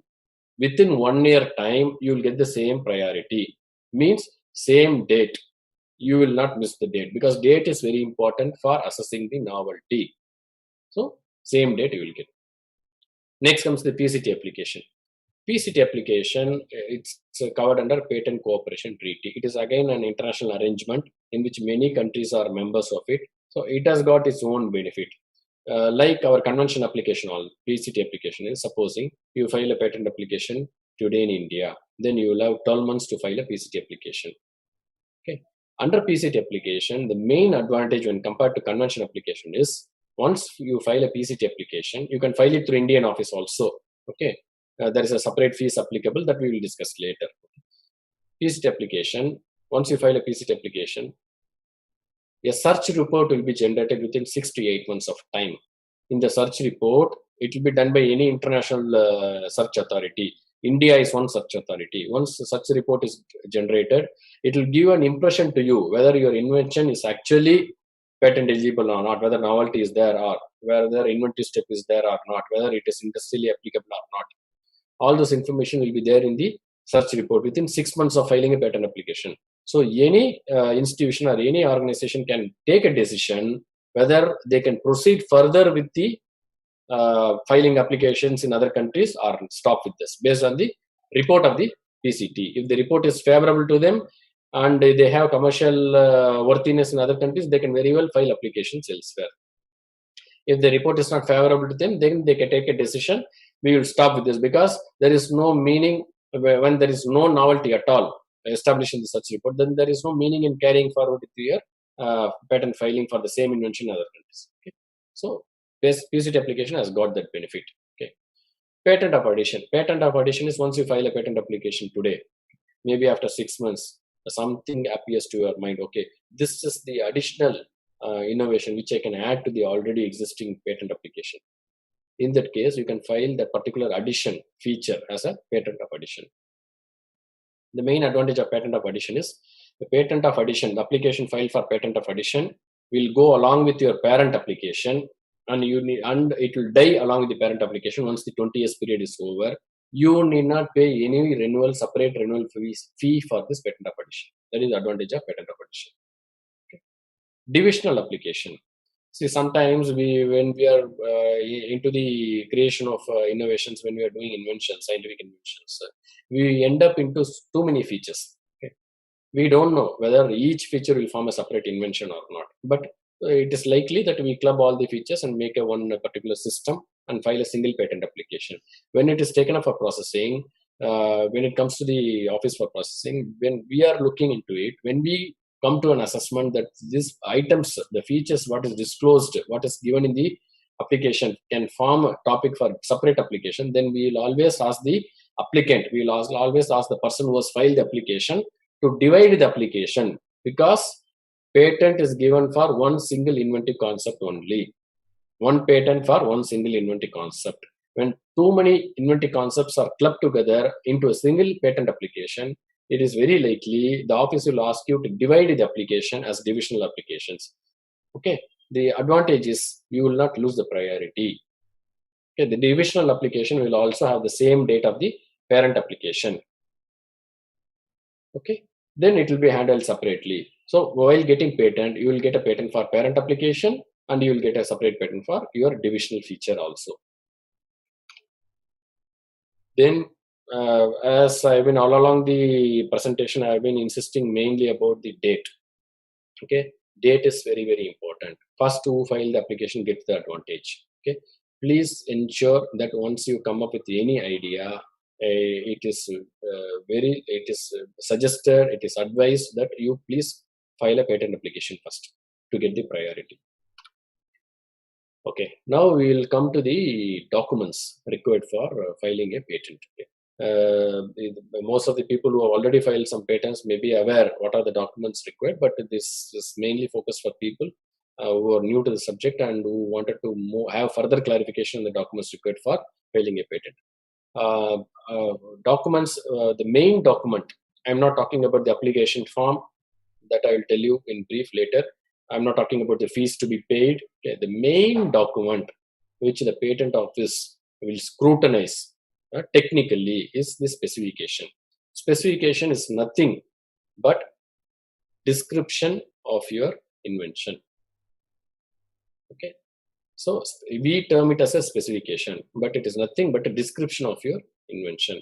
Okay, there are two categories are mentioned: provisional specification and complete specification. When it comes to provisional specification, provisional, I can say you can define, or you can for our convenience we can term it as a temporary specification also. Meaning is, as I told you, once you come up with an idea of innovation, just make a framework of the innovation, immediately make a description of that framework and file it as a provisional specification, because date is important. So if you delay in developing the prototype, if you delay in developing the complete test model of the article, and if you delay in finding out the test results, the delay should not take away your priority. So in order to have priority, once you come up with some innovative idea, for which you can develop a frame, you can develop framing of the ideas, you make a description for that and submit it as a provisional specification. Definitely with other forms, application form should be there, other forms should be there, but along with the application form you can file a provisional specification, attach a provisional specification, submit. We will take it, fees to be paid, and we will take it and we will give an application number for that. Okay, so temporarily I filed a provisional specification. Will that be sufficient? No, that is not sufficient. Office gives you 12 months time for completing your invention. Means maybe based on your field of invention, it is a prototype to be developed, or it is a test to be done for finding out the results of your innovative idea. Whatever reasons, you will get 12 months time to file a complete specification, means final description. Here you can develop upon the idea what you have done at the time of provisional specification. You can develop upon the idea and go further with your invention, develop the entire complete invention, then you file a complete specification. The complete specification is the final description of your invention. Okay, you get 12 months from the date of filing the provisional specification. Advantages, as I already listed to you, advantages of provisional filing is priority you get. Okay, no risk of losing priority. You have 12 months to develop your invention. Okay, yes, which we have already discussed.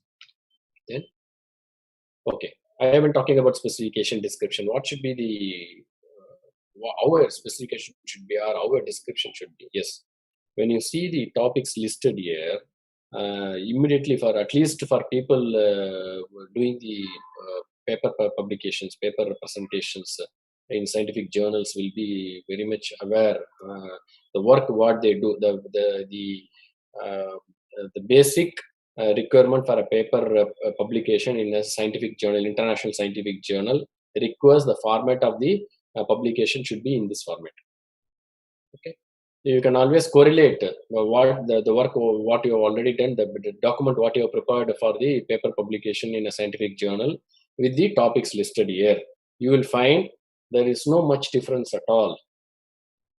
There is no much difference at all. So it is very easy, it is very simple for preparing document for patent filing. So please get rid of the wrong notion that patent documentation is very critical or very complicated. No, it is very, very simple. Okay, you go through these topics listed here. The only topic which may be different from your paper publication will be claims profit, which is highlighted in red. Okay, claims portion is not required when you are filing a provisional application. I will in detail I will tell you what is the claims. Otherwise, other topics will be very much clear to you. Content of claims. Okay, content of claims. What a claim? The claim is nothing but point-wise explanation of your invention. Okay, it should be mainly based on the technology what you have disclosed or what you have discussed in the description. Claims in legal language, I would say, it fixes the body of your invention. Okay, Boundary in the sense, when your application goes for any litigation, patent goes for any litigation, court will only read through the claims and find out what is your invention is actually. So while drafting claims, some extra care is required, which you can always gain by going through patent documents or by going through Google and find out any patent document and see the way the claims have been drafted for the particular topic. And you can always gain experience out of the Google search and other patent document search. So once you gain experience, it very becomes simple for you to draft the claims. Main requirement of a claim should be what is given, what the technology that is disclosed in the description should be there in the claims. Nothing extra should be there. First thing. Second thing, claim should be given in simple language and clearly understandable language. Okay. Third thing, you have to cover all the features, all the components that is disclosed in the description within the claim. That's it. Okay. One simple example I try to present it for a claim. If you go through this example, it says a mobile communication terminal comprising a main housing, a folder cover, and a hinge, wherein the folder cover contains a display screen and the main housing contains a keypad. Okay, so in this they are trying to claim. They have already discussed or described this in the specification, the features, the functionality, how it is constructed, the phone is constructed, everything it is there in the description. In addition to that, claims they have drafted. In the claims, they are terming this as not as a mobile phone. They have given the terminology as mobile communication terminal because it is more broader in scope. So they have termed it as mobile communication terminal. If you read through the claims, anybody can easily understand what are the components present in the particular device. The main invention of the device lies only in the folder cover and the keypad, because normally we might have seen when the mobile phone introduced, Nokia company was come out with a device which is single piece with a keypad and screen attached to it. Later date, this type of flip type mobile phones came into existence, and screen is in a different portion and the keypad has been separated. So that is an invention. But they are claiming a mobile phone because only the folder cover will not help. If you get a protection only for the folder cover, you have done invention only in the folder cover. Okay, but if you claim only the folder cover, your protection will be only for the folder cover. With the folder cover, do you think you can be commercially successful? Definitely not. You have to apply this folder cover for a device. Specifically in this case, it's a mobile communication, mobile phone, mobile communication terminal. In that case, it becomes a complete commercial product. So, in a mobile phone, in one portion of the mobile phone, you have done an innovation by introducing a folder cover holding a display screen, and the other part of the cover holds a keypad. That is the innovation. You have used this innovation, applying into the mobile phone, and come out with a new design or new type of mobile phone. This is the claim written for it. Okay? It's the simplest example which I can give you. This is the way. Here I would like to suggest, please go through as many patent documents as possible in your field of invention, so that you will gain an experience how to draft claim, especially claim. Description, definitely I'm sure, being scholars, you will very well draft a description. That's not a doubt at all. But when it comes to claim, you have to take some extra care, gain some experience, and draft the claims. This is the entire patent process. Whatever we discussed, it is displayed in the flowchart form. Okay. Simply, I would like to highlight certain things. When you file a patent application, we will first analyze whether it is complete specification or provisional specification. Okay. If it is a provisional specification, we will issue application number and keep it on record till we get the complete specification. Because we start the actual processing only when we get the complete specification. Okay. Once complete specification is filed, it will go for publication. Okay. Publication, here you could see there are two types of publication. One is early publication and 18 months publication. Normal course of process. Okay. Once complete specification is filed, it will go for 18 months publication. Means from the date of your filing application, your particular invention, your particular document will be published in our official journal after 18 months. Okay. Then it will go for further processing. Here, many companies, they will always say that why to wait till 18 months? Our product is already ready. We are ready to bring it to the market. Okay, we cannot wait till 18 months for publication to happen. The main purpose of publication, I'll tell you, the main purpose of publication is once it is published in our official journal, the particular owner of the invention will get all the rights as if he has taken a patent. It means rights covered under patents. He can manufacture, he can market it, he can license it, he can sell it. Whatever rights he will enjoy as if he has taken a patent, he will get all the rights once it is published. You need not get a patent. Patent is a later process. Getting a patent certificate is a later process. But talking about the initial process of publication, when it is published, you will get all the rights of a patent owner, except one right. That is filing an infringement suit against somebody who will copy your work. That particular right of filing a case against somebody who is copying your work, you will get it only when you get a patent certificate. Otherwise, you can start enjoying all the rights once it is published. So our advice will always be, we file a patent application, file a complete specification, and get your application published. Then you discuss commercial terms with somebody who may be interested. Then you bring out your invention to the public. Till publication, you maintain it confidentially. That is the advice we give it. Okay. So advantage of publication is this. Two types of publication. Some companies, they may not ready to wait because their product is already ready. They wanted to bring it to the market. They cannot wait till 18 months. Okay. Then there is a facility available for them as early publication. A separate form is there for applying early publication and additional fees to be paid. Once early publication is applied, okay, within 1 month time, say in the first instance itself, you are filing a complete specification or a patent application. You are not going for provisional. You are directly filing a complete. First filing itself complete. Okay. In that case, you can apply for early publication from the date of your applying within a month's time. Normally within a month's time, your application will be published in your journal. The advantage is within a month's time, you can start enjoying most of your rights. Okay. That is the advantage of publication.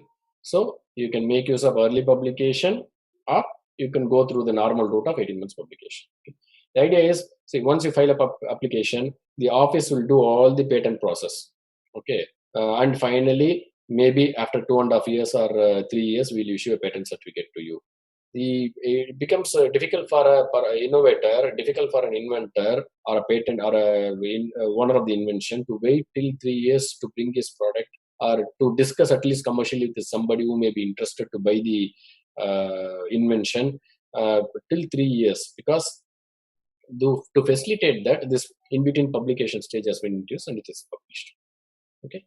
So no need to wait till you will receive the patent certificate in hand. Once it is published, you can always enjoy the rights, as I told you. Okay. It's one advantage. Then comes the actual patent process. While patent process, examination procedure is there.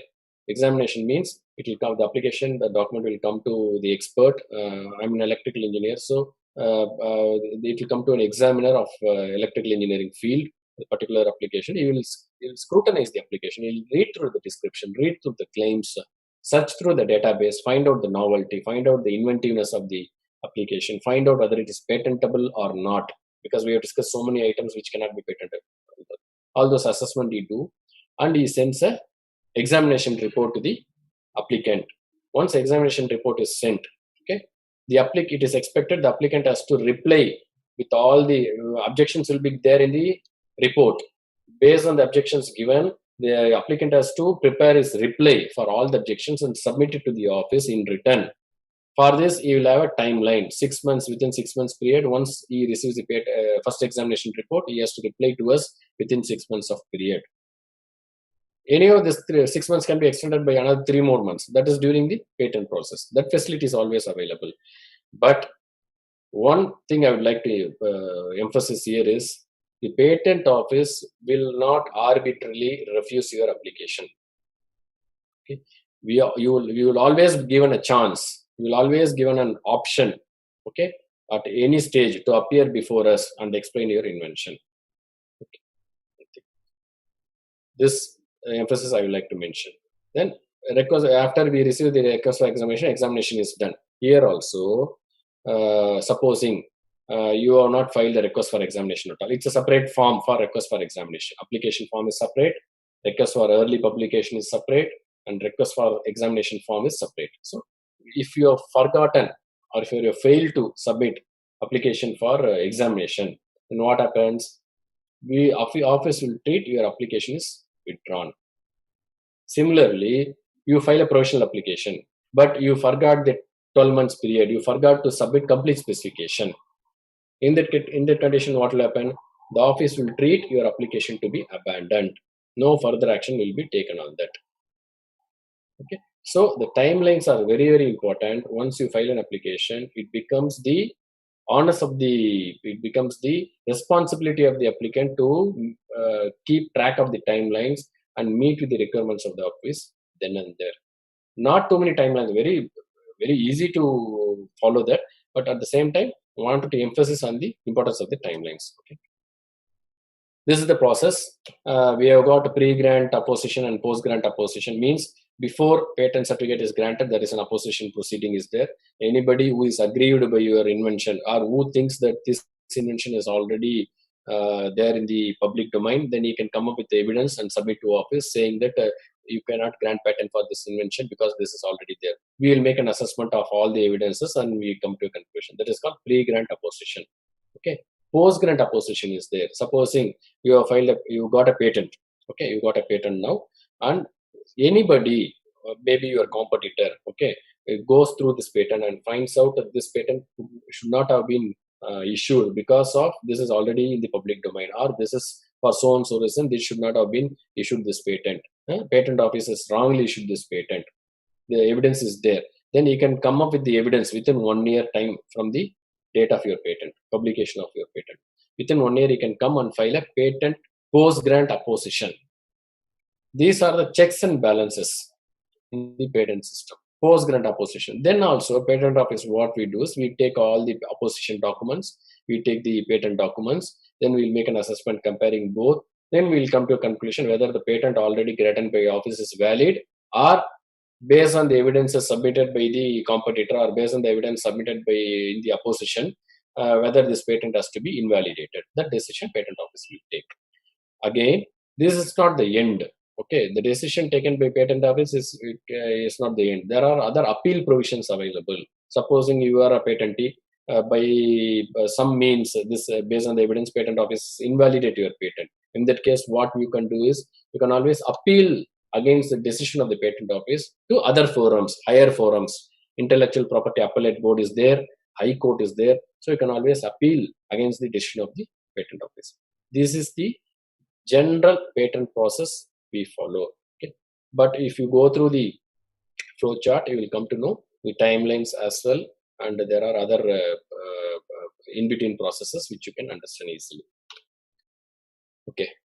There are certain provisions, as I told you about the early publication. Under examination also, there is a facility available, expedited examination process. Normally, for an examination to happen, it takes 4 months for an examiner to give a report, 3 to 4 months, normal procedure, 3 to 4 months for an examiner to give a report, another 1 month by a controller to assess the report and send it to the applicant. Okay, so 5 months. And 6 months will be there for the applicant to reply back for the report what they have received. So all these timelines all put together, it takes some time, maybe 1.5 years to 2 years time for completing the examination process. Okay, these are all the statutory timelines. It is not the delay that is happening from the office. There may be, previously there may be issues with the office that patent office delayed in processing. They have taken 5 years or 6 years period to issue a patent. That is the old story. But now it is not so. We have developed our infrastructure like anything. We have got state-of-the-art online filing facilities, online examination facilities in our office. We purely go only by the online. We don't deal with papers. Okay, so it is all online system available, and the manpower also increased to a greater extent. It can be compared to other international offices. So we have infrastructure-wise, manpower strength-wise, we have developed a lot, and the old stories are gone. Now we take very, very minimum time for issuing a patent in normal course. Under expedited examination also, the patent from the date of your patent application, it will be taken up for examination under this category, expedited examination, and you are very likely to get a patent within 1 year time. Okay, within 1 year time, that possibility is there. But who will be eligible for making use of this expedited examination process? Who are all the people or who are all the institutions they can make use of the expedited examination process? 1 year back, it is only the startups or it is only the applicants who are selecting. We are talking about PCT application. In that case, whoever selecting India as an international such authority, those applicants and applicants who are startups category, registered startups, only those two people are able to use this expedited examination because it was on a project phase, pilot project phase. Now it has come to the mainstream and so many other categories of people are added to the list. Even now, small entity can avail this expedited examination process. Natural person, and in case of joint applicants who are all natural persons, a natural person means individuals, not institutions, individuals, single individual or many individuals joined together, team members joined together filing a patent application. If among the individuals or if one single individual is a women, female applicant, then that particular application becomes eligible for this expedited examination. Okay, so my dear participants, please make it a point that you add one women innovator along with your team so that you can make use of this expedited examination, because it goes by that word saying that there is a woman behind every successful man. That is made true here. Okay, only you can make use of the facility if you have a women team member into your team when you are applying for patent, this expedited examination. You can go through the list and find out whether your particular institution or organization comes under this category, and you can avail this expedited examination process. This is very simple. Documents required, as I told you, the foremost, the prime document that is more important is Form 2, which is complete or provisional specification that we have discussed in detail. And Form 1 is an application for patent. While filling the application for Form 1, you will need to mention who is the applicant that we have discussed and who are the inventors. And there should be one correspondence address to which the office will communicate. Now all communications are only through email. So you have to mention one active email ID or two active email IDs so that office communications will come to only those email IDs. Okay. So when you go through the form 1 itself, it's all available free of cost in our website, through our website. You can always go through that, and it is very easy, simple to fill up those forms. Form 3, if you have filed any foreign application, patent application for your similar invention, then you need to give the details. Otherwise, a nil statement is more than enough. Form 5, again, you have to list your inventor's name. Say when there is a difference, like inventor and applicant are different. Supposing your institution is the applicant and you are the inventor, then you need to file this Form 5. Okay. Form 18, I'm mentioning about the examination procedure, that it has to be requested under Form 18. So for filing a Form 18, normal Form 18 examination, expedited examination Form 18A to be filed. Okay. Talking about the normal route, Form 18, you have to file Form 18 within 48 months from the date of your application. Form 9, it's an early publication request. This is optional. Either you can request for early publication or you can keep quiet till your application gets published after 18 months. So these are the requirements, documents required. And coming to fees, if you are filing as an individual, there are 3 categories of fees have been listed in your fee schedule: individuals, startups and MSME, then legal entity, online and physical filing. Fee schedule is given. You can go through the fee schedule from our website. Very, very minimum fees. Okay. Hardly it takes, if you are filing as an individual, it takes at the time of filing, including Form 18 and Form 9, hardly it takes around 8,000 rupees for a patent application. Here, I would like to mention, if you are filing as an individual or if you are joining with other individuals, your team members, to file a patent application, any number of individuals can join together and file as joint applicants, but only one fee need to be paid. Okay. This is a model of the patent certificate, what we were issuing. Okay. Here it will carry patent number, application number, and date of your filing, because date of filing is most important.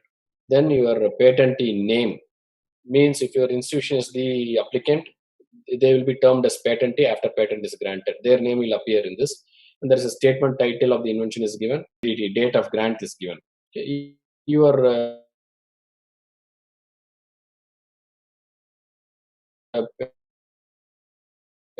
this particular patent certificate or patent application. This is a PCT which we have discussed. Okay, PCT international application, 6 months you get the advantage of search report. Based on the search report, you can make an assessment whether you wanted to file it other countries or not. Please don't get confused or carried away with the different forms of applications. Now we focus only on ordinary application. Once you are gained expertise in filing an ordinary application, then you can think about a PCT filing an application. Though PCT filing is not a complicated thing, but at least now focus on ordinary application. SIPP scheme. This is one scheme which is administered by our ministry. It's called Startups Intellectual Property Protection Scheme, mainly only for startups. Okay, startups who are registered with our Ministry of Commerce and Industry, they will be getting a certificate as startups with a validity. Those startups are come under the scheme, make use of the scheme. In fact, startups who wanted to file a patent application, okay, they will be helped by patent facilitators.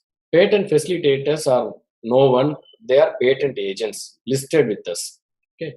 Some patent agents are listed as patent facilitators. Among the list, you can approach anyone based on your area or your jurisdiction, approach anyone for helping you in filing a patent application to patent office. And here I would like to mention, Government of India pay the consultation fees to the patent facilitators. The startups need not pay any fee as a consultation fee to the patent facilitators. Only the official fee, application fee, and other fees to be borne by the startups. Otherwise, consultation fee to be given for a patent agent means the patent facilitator need not be given by the startups.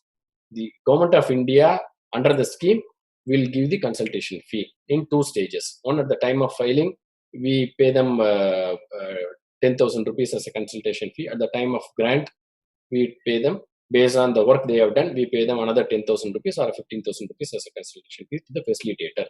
So it is not, the facilitator cannot demand more than this from the startups under this scheme. Okay. This is one main scheme that is running very successfully, and most of the startups are making use of the scheme. And if you have established any startups in your institution or among the people participants, you can make use of the scheme.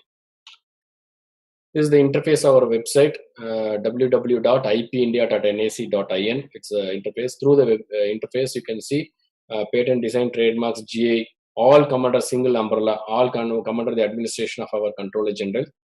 Okay, even copyrights is brought under our administration of our Controller General. Okay, this is the international building photograph. You can see international building in our Delhi campus. You will get all information when you browse through this website. Okay, your comprehensive e-filing facility is given, public search facility is given. Okay. Then comes the status, the patent search page. Okay, in the patent search, there is a database maintained, administered by Patent Office. It is called InPass database. It can be accessed through our website. Here you can search through published patents as well as granted patents. You can even check for application status. Your application status is lively available. You can check the application status through this website. Okay. There are so many other fields through which you can put the field and check for the data that is available. Supposing you're coming out with an invention, you wanted to know what are the inventions that is already patented or already published in particular database. You can always make keywords out of the invention or the field to which your invention belongs, and we do a keyword search here with the simple operators. Then you'll get the results. This is European Patent Office interface, search interface. So there are so many databases, free databases in the net available, offered by various patent offices. You wanted to search through Indian database, then this InPass is very much available. If you wanted to search through European patent documents and worldwide patent documents, you can go through this European Patent Office website, you can search. And one more such facility is WIPO, World Intellectual Property Organization, also maintaining a database through which you can search through database of various countries using simple keyword search also. Okay, as I've been all along telling you, after patent, what is to be done? You cannot stop. You please don't stop with getting a patent, though it helps you in acquiring higher positions in your institution, or your career growth is good after obtaining a patent, or your institution credibility is improves after a patent. All that are fine, but at the same time, you should also focus on commercialization of the patent. Okay. What the importance of the patent is given here. Finally, IP is intellectual property and is also an intellectual profit. One should understand IP is not only the intellectual property, it is also intellectual profit for the innovator. When we talk about scientific inventions, we discuss about the simplicity of the invention, how simple an invention can be. In one line, if you ask me to define invention, I would say it's a solution for a technical problem. Invention is nothing but a solution for a technical problem. Okay, please keep this in. Please keep it recorded. Whenever you are about to do some innovation or invention, you can always think these terms and come out with invention successfully. This is what is expected out of this presentation. So, being technical people or even non-technical people also, whenever we come across any device or any apparatus or any article in our day-to-day life or otherwise in our factory or wherever we are working, we should always have a vision, or our eye should always look for the IPs in the particular article or apparatus. Here, simply a pressure cooker is shown in which various IPs are present. You can clearly understand from the picture. So our vision, our idea should change in such a way that we should not waste the intellectual property we generate. We should make use, we could extract profit from the intellectual property, whatever we are generating. Okay. Thank you so much. And Principal Sir was mentioning that the 600 paper publications done through the institution. I really appreciate and congratulate the owners of the publication. At the same time, only 11 patent applications have been filed. Please fill up the gap. Please fill up the gap. Whatever technical publications that is taking place, please try to convert all those publications into patent applications. It is going to be a order of the future. So, being an institution running so many R&D labs, it is expected that you make use of the facility very well and try to convert your scientific publications into patent applications. That is my sincere and humble request. And I thank you for the opportunity, and I conclude here. Thank you. Thank you.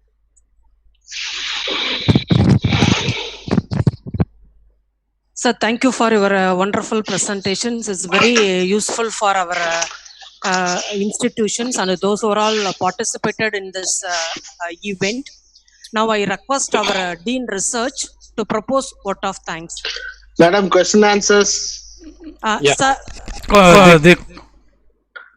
the Sir, questions are yes, sir. the questions are displayed. Yeah, I have posted the question, ma'am. I have posted the question from participant side. Okay, sir. There was Sir, 3 questions. Sir, please, sir. Yeah. If you have a time, kindly answer. No, I can answer. Yes, sir. I just wanted to.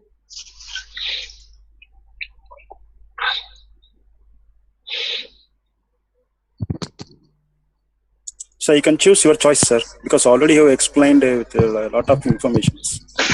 No, my point is, if anybody is asking, or I need to go through that, otherwise I will have to. The participants ask these questions on the go. When you are presenting, participants have asked this question, sir. Yeah. You can choose the question to answer. Just, I'm not able to see the questions. That's what. It's in chat box. I can. Okay, sir. I can. I'll share this. I'll share this. Yeah, please. Sir, how many months or years it take to review and to approve or deny the patent in India? when discussing, I was mentioning like some 3-4 years back, there is a comment that we take 5 or 6 years to issue a patent. But now the situation for the past 2 years, even for past 3 years, I could say the situation has immensely changed, and we are able to deliver a patent, following all the statutory timelines, legal timelines, not the delay from the side of office, legal timelines. We will be able to deliver a patent within 3 years' time. Okay, but this particular 3 years also can be cut short based on the interest of the applicant, because there are certain timelines for the applicant to reply back. If they are able to reply back within a short span of time, then this particular 3 years period also can be shortened. But our aim, the aim of the office, is to reduce this timeline to 18 months period, towards which we are working now. So in shortly, we will be able to deliver a patent certificate within 18 months period. Now, 2 to 3 years period. Okay, sir. Second question is, can patent be applied with a group of inventors? If so, what is the maximum number in the group? Yeah, there is no maximum number fixed. Okay, group of inventors as a team member, they can join together. Any number of people can join together and apply for patents. They are being individuals, they will be treated as joint applicants. Third one, sir. Is it possible to patent our invention as soon as we get the idea of that before hand itself? Yes, sir. See, that is the idea behind filing a provisional specification. Okay. Once you get an idea, it is not necessary that a prototype should be ready with you. Once you get an idea, you can make a framework of the idea so that it can be presented in the form of a description and file a patent application along with provisional specification. You need not wait till your invention is completed. Okay. That is what I was discussing. Provisional application, provisional description can be submitted along with application, and the number can be obtained so that you get a priority. Okay, sir. What about the fee structure to get new patent? Fee structure, if you are applying as a single individual or a group of individuals together, the fee structure differs between online filing and physical filing. Physical filing, it is 1,750 rupees for application fees alone, Form 1, 1,750 rupees. If you are filing through e-filing module, online module, then the application fees will be for individuals, it will be 1,600 rupees. Other fees like fee for early publication, fee for examination are separate. So all put together, as I told you, the budget will be not more than 8,000 rupees. At the instance of filing, even throughout the process also, it will be 8,000 rupees for obtaining a patent. But there will be certain fees called renewal fees applicable once you get a patent. Once you get a patent for 20 years period, first 2 years it is free of cost. From third year onwards, you need to pay minimum renewal fees to keep the patent in force. Renewal fees will differ from year to year. It will differ. It will be very, very minimum. Okay. Okay, sir. That's it, sir. Thank you, sir. Thank you. Over to ma'am. Yes, sir. Yes, sir. Sir, I request our Dean Research to propose vote of thanks. It is my proud privilege to propose the vote of thanks for such an excellent webinar, excellent presentation by Mr. Thangapandian, Deputy Controller of Patents, Designs. The presentation was really wonderful, very, very patiently presented, and total details have been given to all of us. And he started right from trademark, then copyrights, then patents, inventions, and types of applications, documents required, fees required, everything. Every part of complete IP rights have been covered. And it was an excellent presentation by you, sir. Thank you so much for your presentation, sir. Thank you, sir. I thank our management for permitting us to host such an event, and our principal for his presence and for his excellent presentation on the institution. And I thank all the participants. I thank all the participants who have actively participated in this event. I think when I saw that YouTube this thing, I think somewhere around 500 participants were there in this webinar.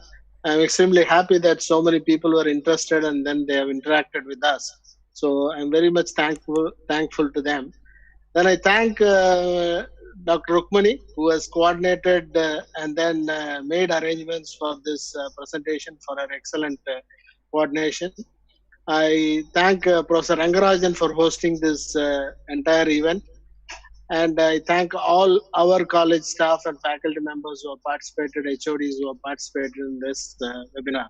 Thank you so much, sir, and thank you everyone for participating. Thank you very much. Thank you. Okay, thank you, sir. Thank you, madam. I will Thank you, disconnect. sir. Okay, yes. Okay, madam. Thank you. Excellent, madam. Sir, thank you, sir. Okay. Live இது பண்ணிட்டாங்களா? Thank you, sir. Thank you, ma'am.